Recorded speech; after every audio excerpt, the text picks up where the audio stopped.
आणि अजून एक कुठलेच आजार होऊ नये म्हणून भगिनींनी आपल्या कुटुंबियांची काळजी घेताना एक तांब्याचा हंडा तुमच्या घरात आहे. जुने लोक तांब्याच्या हंड्यातूनच पाणी प्यायचे.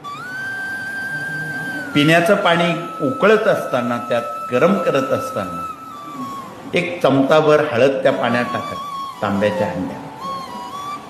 तुम्हाला प्यायला जेवढं दिवसभर पाणी लागतं तेवढं उकळत असताना त्यात एक सोन्याची अंगठी उकळेपर्यंत ठेवावी, नंतर ती काढून घ्या. सोनं उकळलेलं पाणी, हळद उकळलेलं पाणी, तांब्याच्या भांड्यातलं पाणी ज्यावेळी आपण कुटुंबियांना पिण्यास देतो, आयुष्यात कुठलीही दुखणी, कुठलेही आजार तुमच्या घरात येणार नाही. त्याला काही लागत नाही. तांब्याचा अंडा घरात आहे, हळद आहे. आणि भारतीय भगिनी तशा मनानं एवढ्या श्रीमंत आहेत, 1 ग्रॅम का होईना त्यांच्याजवळ सोनं आहे. जास्त सोनं आपल्याला लागत नाही. चोरा चेलटाचे सोनं तुम्ही जास्त ठेवू नका.